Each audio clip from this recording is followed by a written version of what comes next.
जय हिंद बच्चों, welcome to Rao career institute. तो आज फिजिक्स के इस ऑनलाइन लेक्चर में हम लेके आए हैं electric field due to point charge. हमने अपने प्रीवियस लेक्चर में इससे प्रीवियस वाले कॉन्सेप्ट सीख चुके हैं।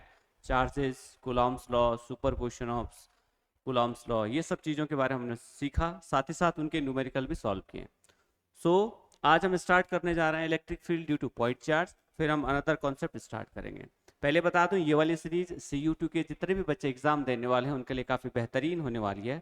साथ ही साथ जितने भी बच्चे स्टेट बोर्ड के हों, चाहे उत्तराखंड बोर्ड के हों, राजस्थान बोर्ड के हैं, यूपी बोर्ड के हों, हिमाचल बोर्ड के हों, साथ ही साथ CBSE बोर्ड के भी जितने भी बच्चे हैं, सभी के लिए ये सीरीज काफ़ी इंपॉर्टेंट होने वाली है। तो कृपया आप जुड़िए हमारे साथ और लेक्चर का मजा लीजिए। तो शुरू करते हैं।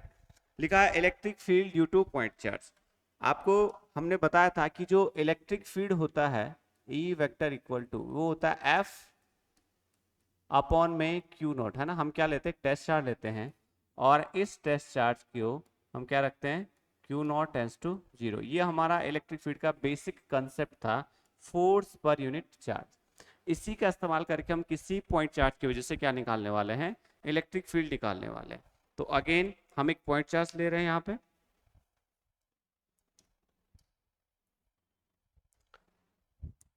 ये ए पॉइंट पे हमारा क्या है, पॉइंट चार्ज है। यहाँ पे ये ए पॉइंट है, यहाँ पे हमारा ये पॉइंट चार्ज क्यू है।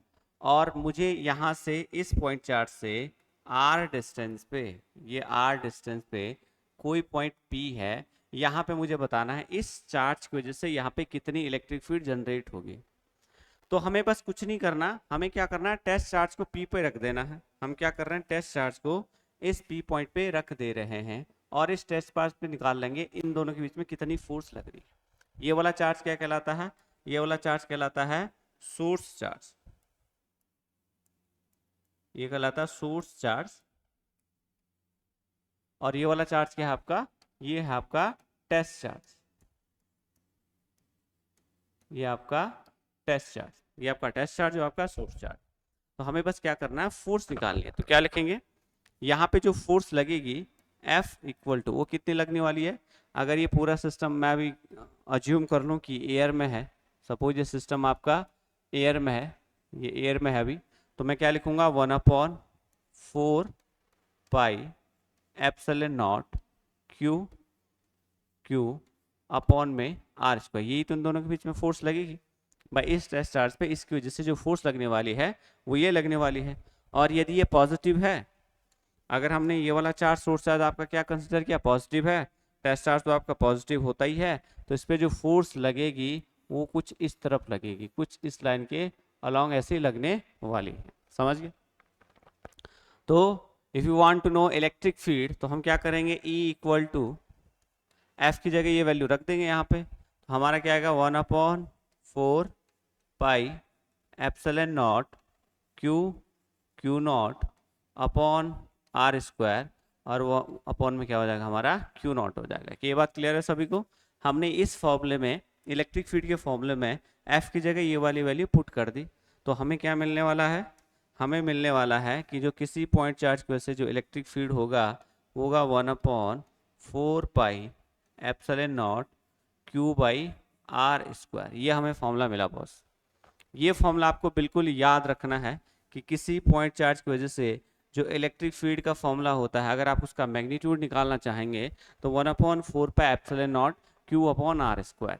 समझ गए। यानी कि जैसे जैसे डिस्टेंस बढ़ेगी वैसे वैसे इलेक्ट्रिक फील्ड क्या होती जाएगी, कम होती जाएगी। क्लियर। अगर आप इसे नोट करना चाहते हैं तो आप नोट कर सकते हैं, स्क्रीनशॉट लेना चाहते हैं तो वो भी ले सकते हैं। ठीक है, फिर हम आगे बढ़ रहे हैं। ठीक। तो मैंने लिखा था कि पॉइंट चार्ज में जो इलेक्ट्रिक फील्ड का फॉर्मूला है, that is 1/4 pi epsilon naught Q upon R square. यही होता है ना, राइट।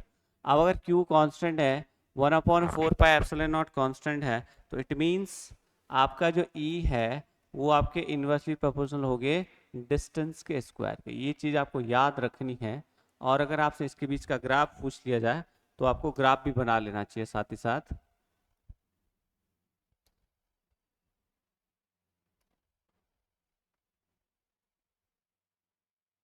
ये आपका ग्राफ, अगर मैं ग्राफ बताऊँ, किस किस के बीच का है? इस तरफ आपकी क्या है, ये डिस्टेंस है,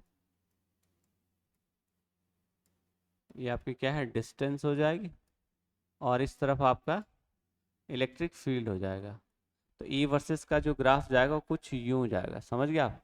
इस तरीके से ये ग्राफ बनने वाला है। तो आप ध्यान रखेंगे ये पॉइंट चार्ज की वजह से, बेटा ध्यान रखेंगे, ये किसकी वजह से है? पॉइंट चार्ज की वजह से ई वर्सेस आर के बीच का बिंदु आवेश के कारण, बिंदु आवेश के कारण जो ई वर्सेस आर के बीच में जो वेरिएशन होगा वो कुछ इस तरीके से होगा। ये बात क्लियर है सभी को? यहाँ तक किसी को डाउट? मेरे हिसाब से डाउट नहीं होना चाहिए। फिर हम एक दो क्वेश्चन करते हैं, then we will move on the next topic. Okay, ठीक है। अब जरा एक क्वेश्चन ले लेते हैं, आप लोग करिए, जरा कोशिश कीजिए क्वेश्चन करने की। ये सपोज हमने यहाँ पे लिया, ये ए पॉइंट है, हमने यहाँ पे लिया +2 माइक्रोकूलम चार्ज, ध्यान से सुनेंगे आप, और यहाँ पे हम ले रहे हैं +6 माइक्रोकूलम ऑफ चार्ज, ठीक है। अब आपसे बोला जाएगा यदि इनके बीच का सेपरेशन मैंने ले लिया 6 सेंटीमीटर, आपको बोला जाए कि इस लाइन का लॉन्ग ऐसा पॉइंट कहाँ पे है जहाँ पे नेट इलेक्ट्रिक फील्ड 0 होगी। ध्यान से सुनेंगे, बोला जाएगा इन दोनों चार्ज के बीच में इलेक्ट्रिक फील्ड ऐसा कौन सा पॉइंट है, इससे वो कितनी दूरी पे वो पॉइंट है जहाँ पे ई नेट आपका 0 होगा। जरा बताएं कैसे करेंगे? हमें x की वैल्यू बतानी है जहाँ पे आपका ई नेट 0 आ जाए। ऐसा कोई पॉइंट होगा बीच में जहाँ पे ई नेट 0 आ जाए? जरा कोशिश करिए करने की। ये हमने बोल दिया ए पॉइंट है, ये आपका क्या है, ये बी पॉइंट है, ठीक है। फटाफट जरा कोशिश करने वालों की कभी हार नहीं होती, आपने सुना। इन दोनों चार्ज के बीच में कोई एक ऐसा पॉइंट होगा जहाँ पे नेट इलेक्ट्रिक फील्ड 0 होगी या नहीं होगा? पॉसिबल है या नहीं है? जरा सोच के बताओ, जरा सोच के बताइए फटाफट, क्या ये पॉसिबल है या नहीं है? तो जरा देख ले क्या होता है। सपोज करो यहाँ से +2 कूलाम से x डिस्टेंस पे, +2 माइक्रो कूलाम से x डिस्टेंस से माना एक पॉइंट ले लिया मैंने, ओ पॉइंट। सपोज करो उस पॉइंट पे आपने मान लिया कि नेट इलेक्ट्रिक फील्ड क्या है, 0 है। पहले तो सर ये चेक कर लेंगे कि होगी भी कि नहीं होगी। देखो इस चार्ज की वजह से, ध्यान से सुने, इस क्योंकि ये प्लस है तो इसकी वजह से यहाँ जो इलेक्ट्रिक फील्ड होगी, इसकी वजह से यहाँ पे जो इलेक्ट्रिक फील्ड होगी उसकी डायरेक्शन कुछ इस तरफ होगी, क्योंकि पॉजिटिव से अवे, पॉजिटिव से अवे। अगेन ये भी क्या है, प्लस है, इसकी वजह से यहाँ पे इलेक्ट्रिक फील्ड क्या होगी, इस तरफ होगी। समझ गए आप बात? बहुत खास बात बताने जा रहे हैं, यानी कि ध्यान से सुनेंगे, यानी कि अगर आपका, ध्यान से सुने एक पॉइंट, तो यदि आपका सेम नेचर ऑफ चार्ज हो, सेम नेचर ऑफ चार्ज, समान प्रकृति के चार्ज, है ना, कैसे हो, समान प्रकृति के चार्ज हो या सजातीय चार्ज हो, मैं ऐसा कहना थोड़ा सा आसान रहेगा। यदि आपके चार्ज सजातीय हों, सजातीय एक ही प्रकार का नेचर हो, सजातीय आवेश हो, ध्यान रखेंगे आप, यदि आवेश सजातीय हो, चाहे वो प्लस प्लस हो चाहे वो माइनस माइनस हो, तो जो ई नेट बराबर 0 वो हो सकती है between the charges, between the charges, है ना। ये आपको ध्यान रखनी है। यदि दोनों सेम प्रकृति के चार्ज हैं तो जो इलेक्ट्रिक फील्ड 0 होगी वो कहीं ना कहीं बीच में होगी, बाहर नहीं होगी। देखो ध्यान से सुनेंगे आप, ठीक है। अब सर कितनी होगी जरा देखिए ध्यान से। तो मैं लिख रहा हूं यहाँ पे, अगर मैं क्वेश्चन को देखूं तो मैं लिख रहा हूं electric field due to +2 microcoulomb, है ना, due to +2 microcoulomb at O, है ना, ओ पॉइंट पे +2 माइक्रोकूलम की वजह से जो इलेक्ट्रिक फील्ड होगा वो कितना होगा सर, वो होगा ए, यहाँ लिख रहा हूँ मैं +2, जैसे मैं उसको मैं E1 बोल देता हूँ, है ना। तो कितना होगा 1/4 पाई एप्सिलॉन नॉट, क्या होगा Q की वैल्यू 2 × 10⁻⁻6 अपॉन में r², और इसका जो डायरेक्शन होगा वो होगा अलोंग AO, ठीक है जी, मतलब ए से ओ की तरफ इसका क्या होगा, आपका इलेक्ट्रिक फील्ड का डायरेक्शन होगा। फिर मैं क्या लिख दे रहा हूँ, electric field due to +6 microcoulomb at ओ,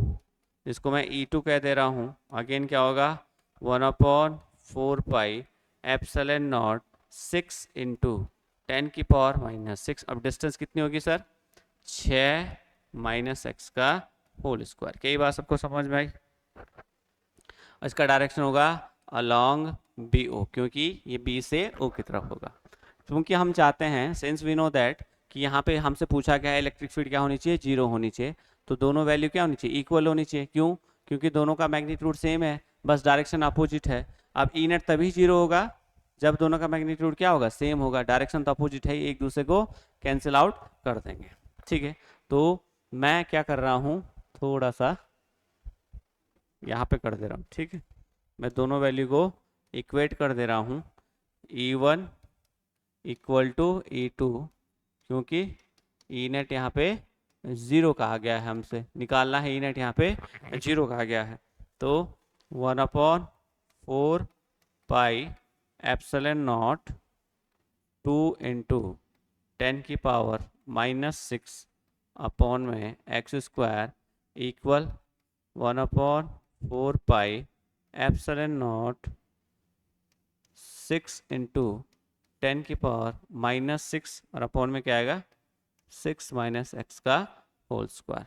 कोई दिक्कत यहाँ तक? हमें बस यहाँ से क्या चाहिए, एक्स चाहिए सर। तो एक्स कैसे निकलेगा, इससे ये कट जाएगा, है ना। 10 की पावर -6 से 10 की पावर -6 कट जाएगा, तो बचेगा 2/x स्क्वायर 6/6 माइनस एक्स का होल स्क्वायर। ठीक है, ये 2 से 3 टाइम्स कट जाएगा, तो कितना आएगा, 1/x स्क्वायर 3/6 माइनस एक्स का होल स्क्वायर। ठीक है, ये हमारा आ गया। अब मुझे थोड़ा सा, तो क्या होगा, कैसे निकलेगी वैल्यू, 6 माइनस एक्स का whole square equal to 3x square. दोनों तरफ स्क्वायर रूट ले लेंगे, तो क्या हो जाएगा, 6 माइनस एक्स, यह आ जाएगा √3x।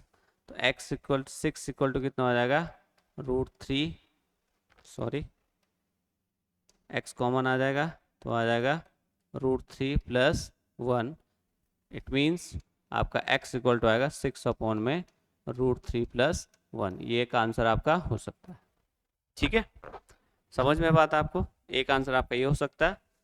तो अगर एक आंसर ये है, तो आप कह सकते हैं कि यहाँ से x इक्वल टू इतने डिस्टेंस पे आपका ई नेट क्या हो जाएगा, 0 हो जाएगा। आप ऐसे निकाल सकते हैं, कोई दिक्कत यहाँ तक? ठीक है जी, क्लियर है। पर ध्यान रखेंगे, अगर दोनों क्या हैं, सेम नेचर के चार्ज होंगे, तभी बीच में कहीं इलेक्ट्रिक फील्ड 0 होगी। अगर सेम नेचर के चार्ज नहीं हैं, तो बीच में इलेक्ट्रिक फील्ड 0 नहीं होगी। उसका भी कारण बताएंगे अभी। ठीक है, आप चाहो तो इसको नोट कर सकते हैं। इसको मैं थोड़ा सा जूम इन कर लेता हूँ। चले आगे। ठीक है, अगर मैं दोनों को अपोजिट नेचर लेता हूं, तो क्यों इलेक्ट्रिक फील्ड बीच में 0 नहीं होगी, उसका हम कारण लिखते रहे। अगेन ये ए पॉइंट है और ये बी पॉइंट है। सपोज यहाँ पे आप ले लेते हैं 2 माइक्रोकूलम चार्ज, और यहाँ पे आप लिख लेते हैं -6 माइक्रोकूलम ऑफ चार्ज। इनके बीच का सेपरेशन आपने रखा है 6 सेंटीमीटर। अब आप देखिए ध्यान से, यहाँ पे क्यों नहीं इलेक्ट्रिक फील्ड 0 होते, क्योंकि अगर बीच में आप कोई भी पॉइंट, माना आपने ये वाला पॉइंट लिया, कहीं पे भी आपने पॉइंट लिया, तो आप देखेंगे माइनस की वजह से इलेक्ट्रिक फील्ड कहाँ जाएगी, इसी तरफ जाएगी। देखो ये माइनस की वजह से इसी तरफ जाएगी, और प्लस की वजह से भी उसी तरफ जाएगी, क्योंकि प्लस की वजह से दूर जाएगी, माइनस की वजह से उसकी तरफ आएगी। तो देखो ये तो E ड्यू टू प्लस है, क्योंकि प्लस से क्या होगी, दूर जाएगी, और माइनस से अपनी तरफ लेगा इलेक्ट्रिक फील्ड। तो दोनों डायरेक्शन सेम हो गया, और सेम होने पे इलेक्ट्रिक फील्ड 0 नहीं हो सकते। तो ध्यान रखेंगे, यदि आपके अपोजिट नेचर ऑफ चार्ज हैं, यदि आपके अपोजिट नेचर ऑफ चार्ज हैं, है ना, यानी कि विजातीय चार्ज है, विजातीय आवेश है, तो ई नेट, अगर विजातीय चार्ज है, तो ई नेट सर बीच में अगर बोला जाएगा E net does not equal to 0, कहाँ पे, बिटवीन द चार्जेस, है ना, चार्जों के मध्य, बिटवीन द चार्जेस, आवेशों के मध्य आपका जो ये 0 नहीं होगा, ये विद्युत क्षेत्र आपका 0 नहीं होगा। क्यों नहीं होगा, उसका कारण हमने बता दिया। तो कहाँ पे होगा E0 0, ई नेट जीरो होगा outside the charges, outside the charges, charge के आउटसाइड होगा, मतलब या तो इस तरफ होगा या इस तरफ होगा। अभी हम सोचेंगे किस तरफ होगा। पहली बात, बीच में नहीं होगा, आउटसाइड द चार्जेस होगा। और किसकी तरफ होगा, किसकी तरफ होगा, in the side of, in the side of smaller magnitude, the side of smaller magnitude, जिसका परिमाण कम होगा उसकी तरफ आपका क्या होगा, इलेक्ट्रिक फील्ड जीरो होगा। ध्यान रखेंगे आप, यानी कि दोनों में किसका वैल्यू कम है, इसका वैल्यू कम है। तो यानी कि अगर इस प्लस की वजह से यहाँ इलेक्ट्रिक फील्ड ऐसे जाएगा तो माइनस की वजह से उस तरफ आएगा, ऐसे ऐसे इस तरीके से। तो अगर आपसे ये पॉइंट पूछा जाएगा कि किस तरफ आपका इलेक्ट्रिक फील्ड जीरो होगा, तो आइदर साइड ऑफ चार्जेस होगा। और कौन से साइड की तरफ होगा, जिस चार्ज का मैग्नीट्यूड कम होगा उस तरफ आपका ई नेट जीरो हो जाएगा। ये आप ध्यान रखेंगे, जिसका मैग्नीट्यूड कम होगा। अगर दोनों कैसे हैं, अपोजिट नेचर ऑफ चार्ज हैं, तो आइदर साइड होगा, और सेम नेचर के हैं तो in between the electric field आपकी जीरो होगी। पूछा जा सकता है आपसे, तो आपको ये याद होना चाहिए। ठीक है, उम्मीद है आपको ये कंसेप्ट समझ में आ गया होगा। अब निकालना क्या है सर, निकालने का तरीका बहुत आसान है। अगेन आप एक चार्ज से इसके डिस्टेंस मानिए 2 माइक्रोकूलम से ये x डिस्टेंस पे, तो इसकी वजह से जो इलेक्ट्रिक फील्ड होगा क्या हो जाएगा, E1 लिख दिया उसको, क्या होगा के क्यू 2 इंटू 10⁻⁻6 अपॉन में x²। अगेन आपको E2 निकालना है, +6 माइक्रोकूलम की वजह से ये वाली डिस्टेंस कितनी हो जाएगी, ये वाली डिस्टेंस हो जाएगी 6 + x हो जाएगी, है ना भाई। यहाँ से टोटल ये 6 है, ये +x हो जाएगा, तो कितना हो जाएगा k इंटू 6 इंटू 10⁻⁻6 अपॉन में 6 + x का होल स्क्वायर। अगेन अब दोनों को क्या करना है, कंपेयर कर देना है कि भाई अगर ई नेट जीरो चाहिए तो इट मीन्स E1 = E2 होना चाहिए, दोनों का मैग्नीट्यूड सेम होना चाहिए। इन दैट केस आपका जो इलेक्ट्रिक फील्ड है वो क्या आ जाएगी, जीरो आ जाएगी। समझ गए आप, सेम बस आपको इन दोनों को इक्वेट करके x की वैल्यू निकाल लेनी है, बस ये आपका आसान हो जाएगा। बस कंसेप्ट ये था, अगर सेम नेचर के होंगे तो बीच में इलेक्ट्रिक फील्ड जीरो होगी, कहीं पे भी हो सकती है। और यदि अपोजिट नेचर के हैं तो आइदर साइड आपकी जीरो हो सकती है, बीच में कभी भी जीरो नहीं होगी। समझ गया बात, क्लियर है, ठीक है जी, कोई दिक्कत। चलो चलें, एक और क्वेश्चन जरा देखें ध्यान से। कुछ क्वेश्चन है खास, जब आपसे बोला जाएगा कि यहाँ पे ये प्लस क्यू है और यहाँ पे माइनस क्यू है, इनके लिए इलेक्ट्रिक फील्ड लाइंस ड्रॉ करिए आप फटाफट। यहाँ पे ये प्लस क्यू है और यहाँ पे माइनस क्यू है। अगर आपसे बोला जाए कि इलेक्ट्रिक फील्ड लाइंस ड्रॉ करिए इन दोनों के लिए फटाफट, तो कैसे ड्रॉ की जाएंगी, पहले अब ये क्वेश्चन ही हो गया, ठीक है, पहला क्वेश्चन ही हो गया। दूसरा, सपोज करो ये आपका सिलेंडर है, पॉजिटिव चार्ज सिलेंडर है ये। अगर ये एक पॉजिटिव चार्ज सिलेंडर है तो इसके लिए आपको इलेक्ट्रिक फील्ड लाइन ड्रॉ करनी है फटाफट।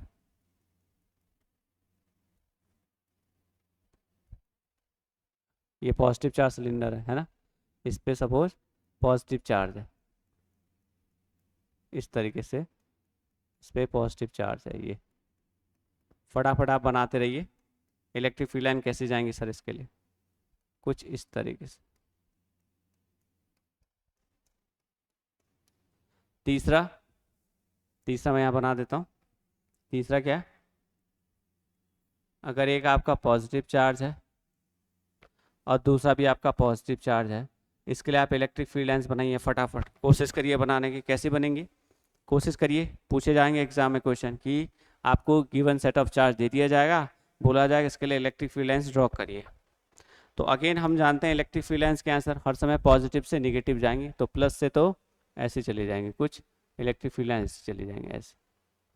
ये बहुत आसान है, इस तरीके से आपकी इलेक्ट्रिक फील्ड लाइंस चली जाएंगे ऐसे, पॉजिटिव से निगेटिव में ये टर्मिनेट होती है सर, ऐसे, है ना। कुछ ऐसे बना देंगे, ऐसे, कुछ ऐसे, है ना।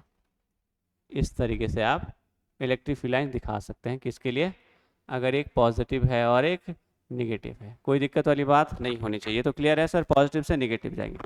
अब आप देखिए ये जो सिलेंडर है, इसके लिए जो इलेक्ट्रिक फील्ड लाइंस जाएंगे, देखिए ध्यान से, ऊपर आपको सर्कुलर सरफेस दिखेगा ध्यान, तो सर्कुलर सरफेस से जो इलेक्ट्रिक फील्ड लाइन जाती हैं वो जाती हैं रेडियली आउटवर्ड, ध्यान रखेंगे आप, कैसे जाती हैं, रेडियली आउटवर्ड, ऐसे दिखाएंगे, ये रेडियली आउटवर्ड हो जाएगा, समझ गए आप, ये क्या हो जाएगा आपका, रेडियली आउटवर्ड हो जाएगा, ठीक है।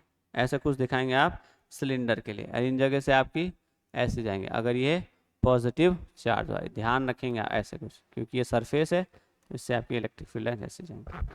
ऐसे अगर आपने लाइन दिखा दी सीधे तो आपका गलत माना जाएगा, सरफेस के लिए रेडियली आउटवर्ड ऐसा दिखाया जाएगा, ठीक है जी, समझ गए बात।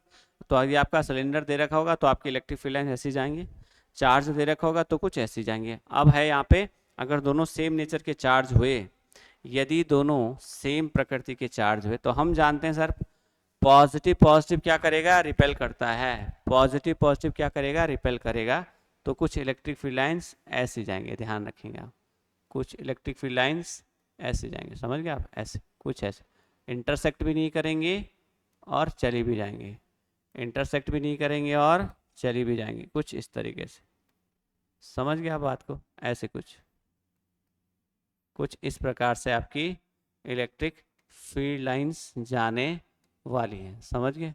याद करने ये pattern board point of view से काफ़ी इंपॉर्टेंट है, और बीच में एक रीजन ऐसा होगा जहाँ पे आपका ई नेट क्या होगा, यहाँ पे इलेक्ट्रिक फील्ड क्या है, 0 होगा, समझ गया, इसलिए यहाँ से दोनों प्रतिकर्षित हो रही हैं। क्लियर है बात, कोई दिक्कत यहाँ तक, मेरे ख्याल से किसी को दिक्कत नहीं होनी चाहिए। तो ये 3 प्रकार के जो हैं आपको बहुत ही खास हैं, इसमें से एक के पूछा जा सकता है आपसे ये, और एक आके पूछा जाएगा डाइपोल के लिए, तो जब हम डाइपोल का कंसेप्ट पढ़ेंगे उस समय उस पर चर्चा की जाएगी, ठीक है। चलें आगे, ठीक है। अब आते हैं इलेक्ट्रिक डाइपोल पे, ठीक है, एक नया concept, electric dipole. Electric dipole, इससे बोला जाता है विद्युत द्विध्रुव, क्या बोला जाएगा इसको, विद्युत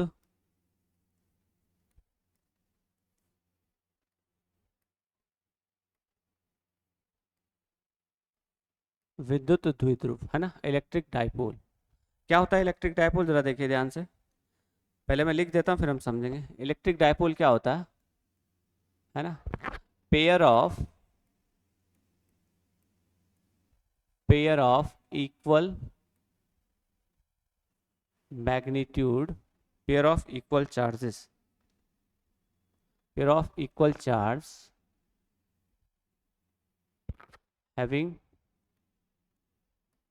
अपोजिट नेचर, है ना, इक्वल तो होंगे लेकिन दोनों का नेचर क्या होगा, opposite nature, having opposite nature, are separated by small distance, दोनों के बीच का डिस्टेंस क्या होना चाहिए, स्मॉल डिस्टेंस। यदि ऐसा कहीं पे है तो उस पेयर को बोला जाएगा इलेक्ट्रिक डाइपोल, है ना। क्या है सर इसका मतलब, दो समान तथा विपरीत, दो समान तथा विपरीत प्रकृति के आवेश, विपरीत प्रकृति के आवेश कुछ दूरी पर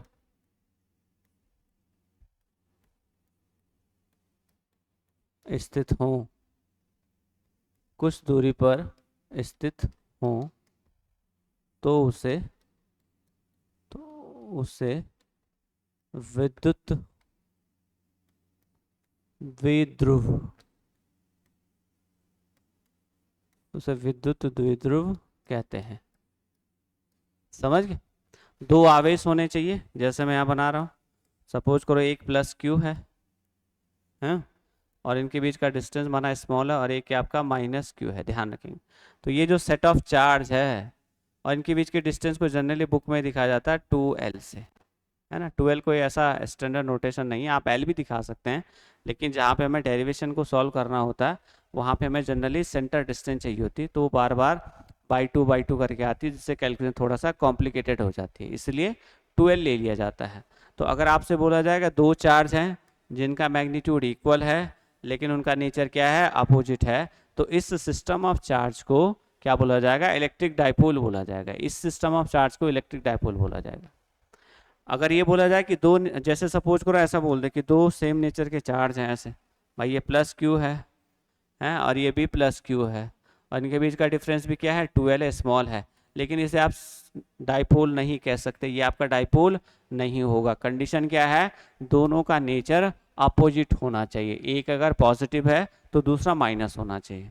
दो चार्ज जिनका मैग्नीट्यूड सेम हो, मैग्नीट्यूड भी अलग अलग नहीं होना चाहिए। जैसे ये वाला केस भी नहीं चलेगा कि एक आपने लिखा Q और एक आपने लिख दिया 2Q, सर माइनस है और ये प्लस है, इनके बीच का डिस्टेंस है 2l है, तो ये भी एक सेट ऑफ डाइपोल नहीं है, ये सेट ऑफ चार्ज डाइपोल नहीं कहलाएगा। ध्यान रखेंगे, चार्जेस का मैग्नीट्यूड सेम होना चाहिए, नेचर अपोजिट होना चाहिए, दोनों के बीच के डिस्टेंस क्या होनी चाहिए, स्मॉल होनी चाहिए। तो इसी सेट ऑफ चार्ज को बोला जाता है इलेक्ट्रिक डाइपोल। क्या बोला जाएगा इसे, इलेक्ट्रिक डाइपोल बोला जाएगा। क्या ये बात समझ आई सभी को, इलेक्ट्रिक डाइपोल बहुत आसान सा कॉन्सेप्ट है, लेकिन ये इलेक्ट्रिक फील्ड का वो है, यहाँ से बहुत बार क्वेश्चन पूछे जाते हैं, फेमस है, मतलब इस चैप्टर का अगर कोई फेमस टॉपिक है तो उनमें से एक ये भी है। एग्जामिनर यहाँ से पक्का एक या दो क्वेश्चन हर साल पूछता ही पूछता, चाहे वो CUT का एग्जाम हो या आपके बोर्ड पॉइंट ऑफ व्यू के एग्जामिनेशन।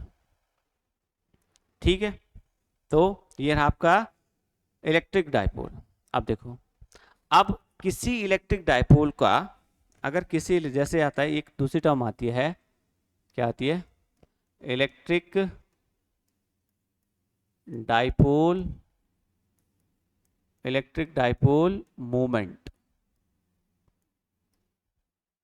इलेक्ट्रिक डाइपोल मोमेंट है ना, इलेक्ट्रिक डाइपोल मोमेंट, इसको दिखाते हैं P से, इसे बोलते हैं विद्युत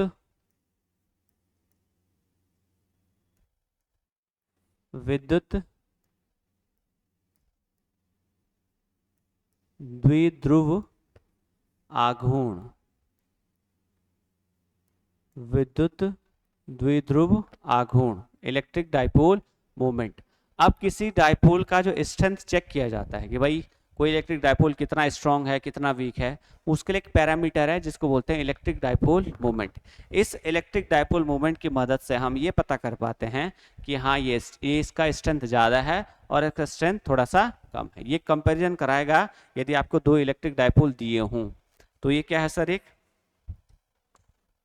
है ना, to check the strength of electric dipole, है ना। अगर आपको इलेक्ट्रिक डाइपोल की स्ट्रेंथ चेक करनी हो किसी विद्युत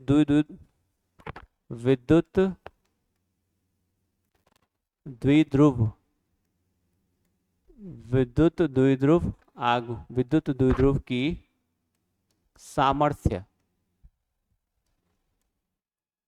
विद्युत द्विध्रुव की सामर्थ्य बताने के लिए हम क्या इस्तेमाल करते हैं, इलेक्ट्रिक डाइपोल मोमेंट करते हैं। ये एक पैरामीटर है जो ये बताता है कि कोई आपका जो डाइपोल हो कितना स्ट्रांग है और कितना वीक है।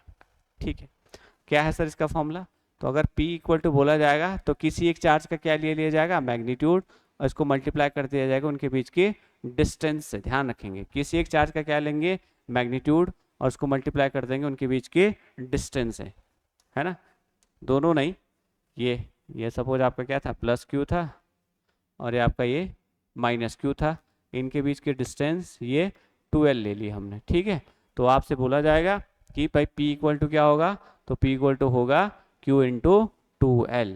मैं बार बार यहाँ वेक्टर लगा रहा हूँ क्योंकि एक ऐसी क्वांटिटी है, ये एक वेक्टर क्वांटिटी है। इलेक्ट्रिक डाइपोल मोमेंट एक सदिश राशि है, ये कैसी एक सदिश राशि है,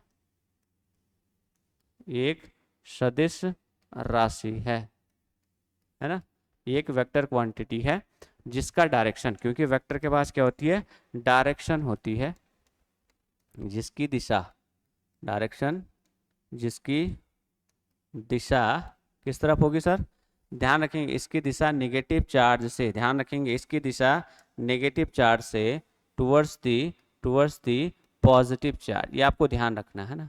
विद्युत द्विध्रुव आघूर्ण की दिशा नेगेटिव चार्ज से किस तरफ होती है, पॉजिटिव चार्ज की तरफ होती है। आपको ध्यान रखना, जैसे आपसे पूछा जाए कि इस केस में इलेक्ट्रिक डायपोल मूवमेंट का डायरेक्शन किस तरफ होगा, तो नेगेटिव से पॉजिटिव मतलब किस तरफ, कुछ ऐसे, ये आपका पी वेक्टर हो जाएगा। समझ गए, नेगेटिव से पॉजिटिव होगी। ठीक, दूसरी बात, अगर आपसे पूछा जाएगा इसका यूनिट, तो भाई चार्ज का यूनिट क्या होता है, कूलाम, डिस्टेंस का क्या होता है, मीटर। तो इलेक्ट्रिक डायपोल मोमेंट का जो यूनिट होगा वो हो जाएगा कूलाम मीटर। क्या हो जाएगा, कूलाम मीटर। एक और चीज़, अगर आपसे पूछे इसका डायमेंशन, इसकी वीमा आपसे पूछ ली जाए, भाई इलेक्ट्रिक डायपोल मोमेंट की वीमा बताइए, तो चार्ज का क्या होता है, AT, और इसका क्या होगा, L, है ना।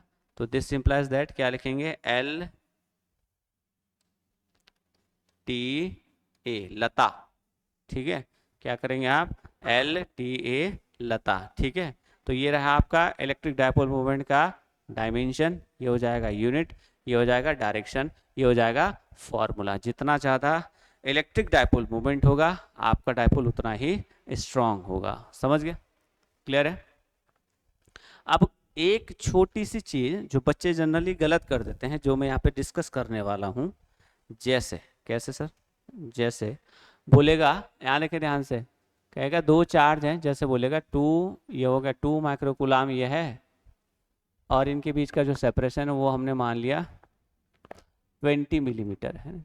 इनके बीच का सेपरेशन हमने 20 मिलीमीटर मान लिया। अब सुनना ध्यान से, जिन बच्चों को आ रहा है उनको तो आ ही रहा, कोई दिक्कत नहीं, लेकिन कुछ बच्चे यहाँ पे सिली मिस्टेक्स कर लेते हैं, क्योंकि वो फॉर्मूला ये याद कर लेते हैं। कौन सा याद कर लेते हैं, P equal to Q into में 2L, ये वाला याद कर लेंगे। ठीक है, P equal to Q into 2L। अब बच्चे क्या समझते हैं कि सर ये तो L दे रखा है, क्या करेंगे, सीधे सीधे ये कर देंगे 2 इंटू 10⁻⁻6, 2 इंटू L, इसके जगह L की जगह ये लिख देंगे 10⁻⁻3। लेट्स, लेकिन आपको ध्यान रखना बेटा, ये नहीं होगा, ये गलत हो जाएगा, है ना। आंसर आपका क्या आ जाएगा, गलत आ जाएगा। क्यों, क्योंकि जो 2L है यहाँ पे, ये जो 2L है, दोनों चार्ज के बीच की डिस्टेंस को बोला गया है, ध्यान रखेंगे, ये दोनों चार्ज के बीच की डिस्टेंस को बोला गया है। ये गलती आप ना करें, कई बच्चे ये गलती कर देते हैं, इसलिए आपको बार बार बोला जा रहा है। यानी कि आपको अगर डाइपोल मोमेंट लिखना है तो 2 इंटू 10⁻⁻6 और 20 इंटू 10⁻⁻, ये रख देना है। ठीक है, जब आपको न्यूमेरिकल सॉल्व करना हो तब आपको ये वैल्यू पुट कर देनी है, क्योंकि पूरा जो यहाँ पे 12 की वैल्यू ही 20 मिलीमीटर है, ये आपको ध्यान रखनी है बात। 12 की वैल्यू क्या दे रही है आपको, 20 मिलीमीटर दे रखी है, ना कि L की वैल्यू दे रखी है। समझ गए, दोनों डायपोल की, दोनों चार्ज के बीच की जो डिस्टेंस है वही आपका 12 है, और जब आप उसका न्यूमेरिकल प्रॉब्लम सॉल्व करने जाएंगे तो आपको 12 की जगह 20 मिलीमीटर रखना है, या जो भी वैल्यू आपको दे रखा होगा।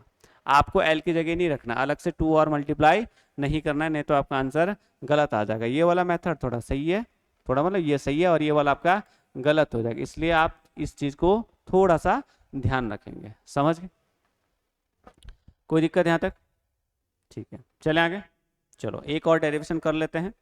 अब लिखेंगे आप इलेक्ट्रिक फील्ड, है ना, क्या लिखेंगे, इलेक्ट्रिक फील्ड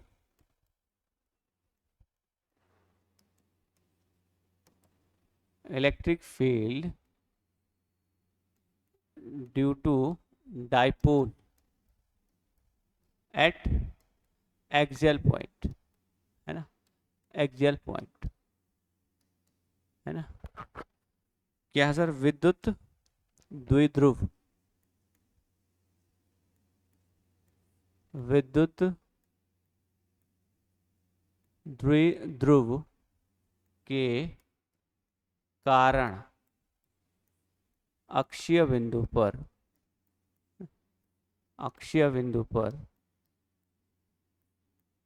विद्युत क्षेत्र निकालने जा रहे हैं, विद्युत क्षेत्र। ठीक है, ये आज का एजेंडा ये है हमारा, ये निकालना हमें, electric field due to dipole at axial point due to dipole. ठीक है, तो मैं क्या ले रहा हूँ, एक आपका ये डाइपोल का सेटअप लिया, ये वाला। ठीक है, और यहाँ पे मैं लिख दे रहा हूँ, ये आपका क्या है, ये बेटा जी आपका प्लस क्यू है, और ये आपका क्या है, ये आपका माइनस क्यू है। इनके बीच की ये डिस्टेंस, आपको डायग्राम याद करना, मेन तो अब डायग्राम। ठीक है, अब मैंने क्या किया, मैं क्या कर रहा हूँ, सेंटर से, है ना, डाइपोल के सेंटर से आर डिस्टेंस पे, है ना, डाइपोल के सेंटर से आर डिस्टेंस पे मुझे इलेक्ट्रिक फील्ड निकालना है एक्सियल पॉइंट पे, है ना। ये आपका डाइपोल का सेंटर है, यहाँ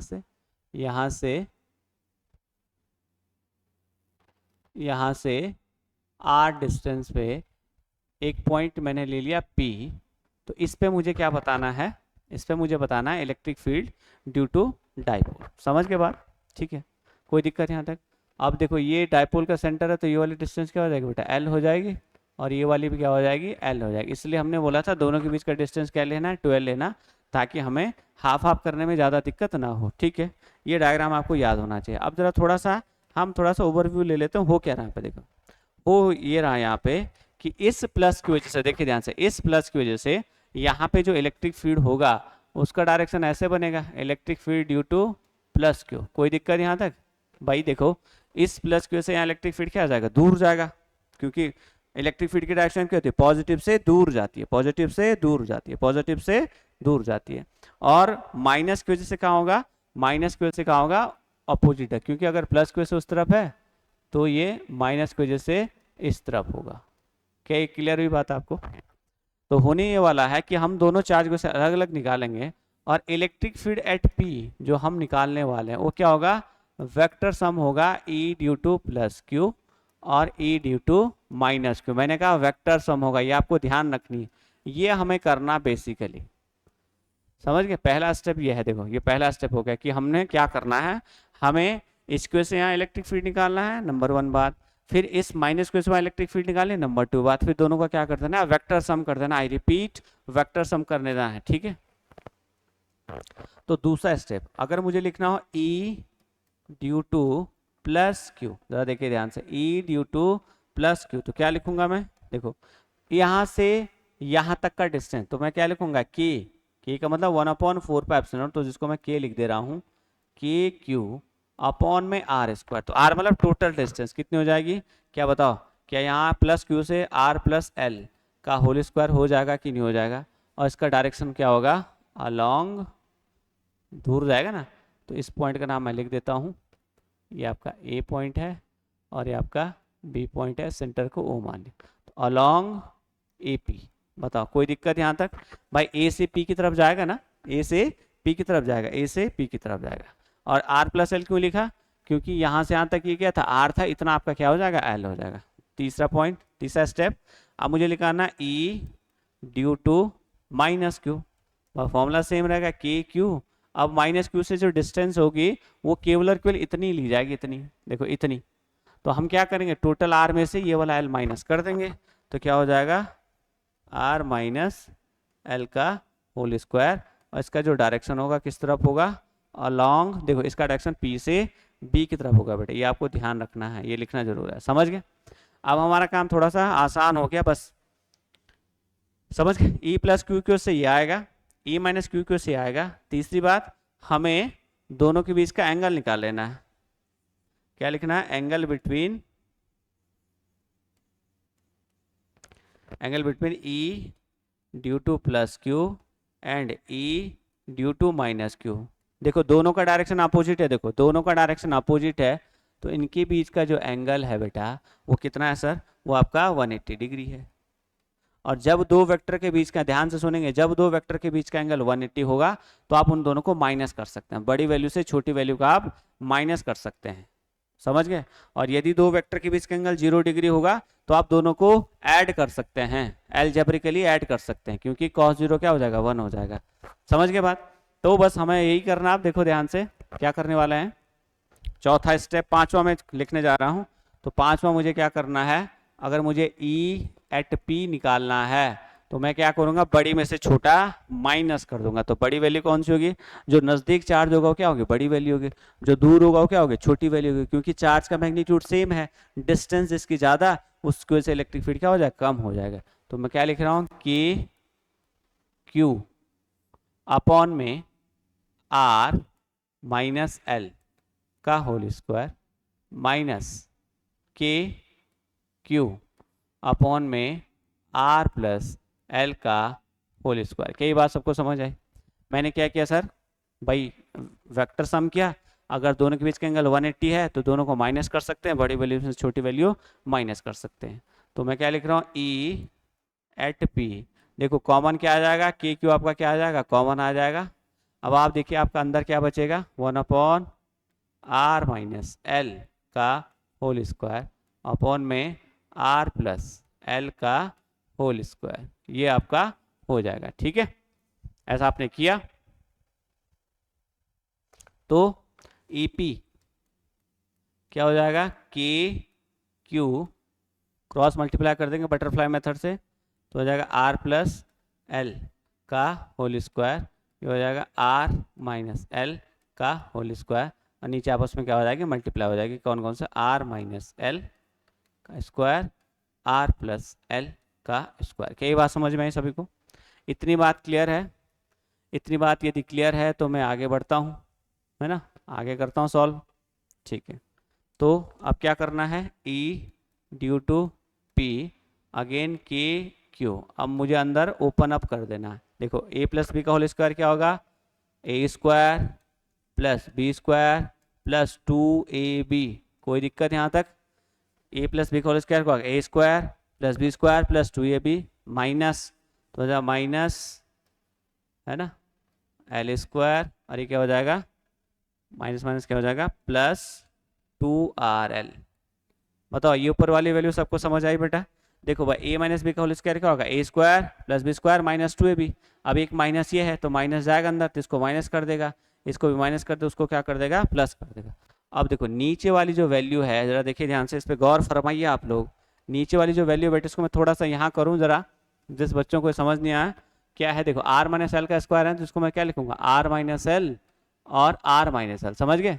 r - l का होल स्क्वायर को ऐसा लिख सकता हूँ, r - l into r - l, और r+l होल स्क्वायर को क्या लिखता हूँ, r+l और इंटू r+l। क्या ये बात सबको समझ में आई? भाई इसी चीज को ऐसा लिख सकते हैं। आप जरा देखिए ध्यान से, हम जोड़ा बनाएंगे, जोड़ा, दुनिया में जोड़े बनते हैं। देखो एक जोड़ा ये बना, एक जोड़ा ये बना, a+b और a-b, दिख रहा, a+b और a-b, तो a+b और a-b क्या होता है, a² - b², इसकी जगह क्या लिखेंगे, a² - b², समझ गए? भाई देखो a+b a-b, तो क्या लिखा, a² - b², a+b a-b, a² - b², अरे दो बार है तो इसको क्या लिख सकते हैं, r² - l² का होल स्क्वायर। उम्मीद है आपको ये चीज समझ आ गई होगी। तो यानी कि इसकी जगह मैं क्या लिख सकता हूँ, r² - l² का होल स्क्वायर। कोई दिक्कत यहाँ तक? यहाँ तक किसी को कुछ दिक्कत नहीं होनी चाहिए, बहुत आसान है, बस कैलकुलेशन सिखा रहे हैं कैसे आया। अब आप देखो r² से r² कट गया, l² से l² कट गया, तो हमारे पास क्या बचेगा, this implies that E at P क्या हो जाएगा, KQ, और ये क्या हो जाएगा 2rl, और 2rl क्या हो जाएगा, 4rl हो जाएगा बॉस, 4rl हो जाएगा। ठीक है, 2rl और 2rl कितना हो जाएगा, 4rl हो जाएगा, और नीचे क्या आएगा आपका r² - l² का होल स्क्वायर। ठीक है, नेक्स्ट अगर थोड़ा सा मैं रीअरेंज कर लेता हूं तो मैं क्या लिख रहा हूं इसको, 2KQ 2l into r upon में r² - l² का होल स्क्वायर। कई बार समझ में आई? मैंने 4 को थोड़ा सा तोड़ दिया, 2 और l के साथ क्या 2 को अरेंज कर लिया, ये इसलिए किया ताकि एक नया फॉर्मूला हम बना सकें। कौन सा फॉर्मूला, देखो Q इंटू 2l क्या होता है, डाइपोल मोमेंट होता है, तो यानी कि मैं इसको ऐसा लिख सकता हूँ, E at P equal to 2KPR upon में r² - l² का होल स्क्वायर। ये चीज़ आपको याद कर लेनी चाहिए कि यदि कोई डाइपोल ऐसा रखा हो और एक्चुअल पॉइंट पे आपसे पूछा जाए कि डाइपोल मोमेंट की वैल्यू बताइए, तो क्या लिखोगे आप, 2KPR अपॉन में r² - l² का होल स्क्वायर। याद करना है फॉर्मूला, 2KPR अपॉन में r² - l² का होल स्क्वायर, 2KPR अपॉन में r² - l² का होल स्क्वायर। समझ गए? ये तो राज स्टैंडर्ड केस जो आपको फॉर्मूला याद करना है। अब इसका एक स्पेशल केस है, अगर किसी बच्चे को नोट करना तो आप नोट कर सकते हैं। मैंने ये भी बता दिया कैसा लिखा गया, ये आपकी समरी थी उसकी जो लिखा गया था, कैसे लिखा गया था।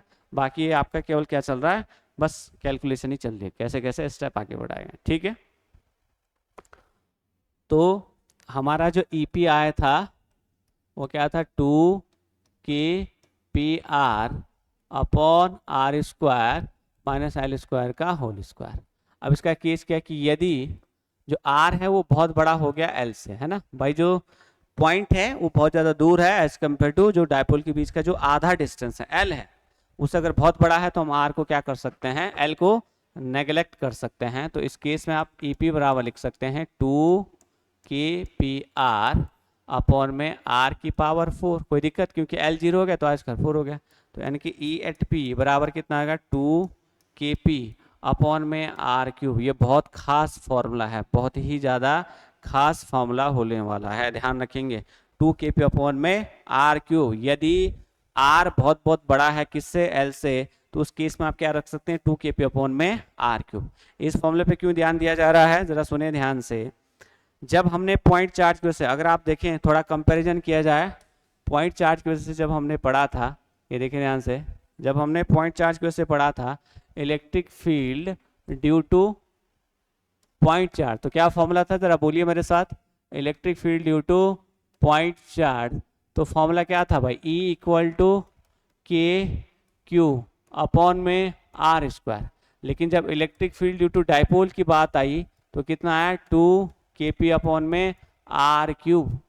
यानी कि देखो पॉइंट चार्ज का डिस्टेंस के साथ कैसा रिलेशन आ रहा, पॉइंट चार्ज की वजह से डिस्टेंस के साथ रिलेशन आ रहा E proportional to the 1/r², और डायपोल के लिए कितना आ रहा, E inversely proportional to the 1/r³। उसमें r² के साथ चेंज हो रहा है, इसमें r³ के साथ चेंज हो रहा है। इसमें बहुत तेजी से मतलब चेंज होगा डिस्टेंस के साथ, क्यूब पावर के साथ डिक्रीज हो रहा है, उसमें स्क्वायर पावर के साथ क्या हो रहा था, डिक्रीज हो रहा है, और स्टीप स्लोप बनेगा, और ज्यादा स्टीप स्लोप बनेगा। समझ गए, मेजर डिफरेंस है। कभी कभी ऐसा एग्जाम पूछ लेगा, देखो इसको ऐसा लिख देता है, E ऐसा प्रोपोर्शनल टू दी -3 ऐसा लिख देगा, ठीक है, ड्यू टू डाइपोल, ऐसा इसी चीज को ऐसा लिख सकता है।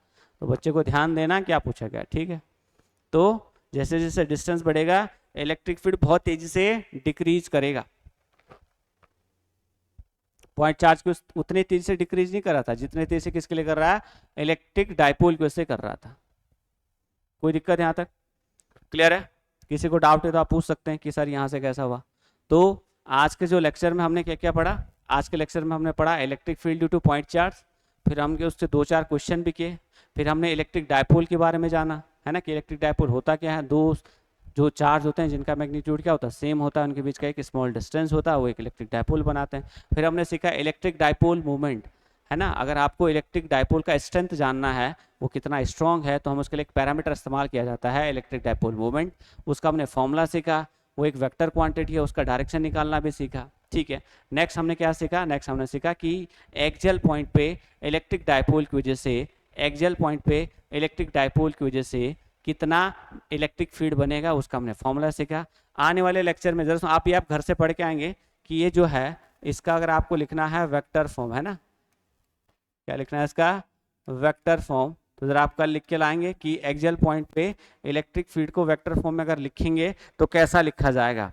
कल वाले लेक्चर में बात करेंगे इक्वेटोरियल पॉइंट पे इलेक्ट्रिक फील्ड कितना होता है, देन उसके बाद हम इससे रिलेटेड क्वेश्चन भी बना सकते हैं। समझ गए, क्लियर है।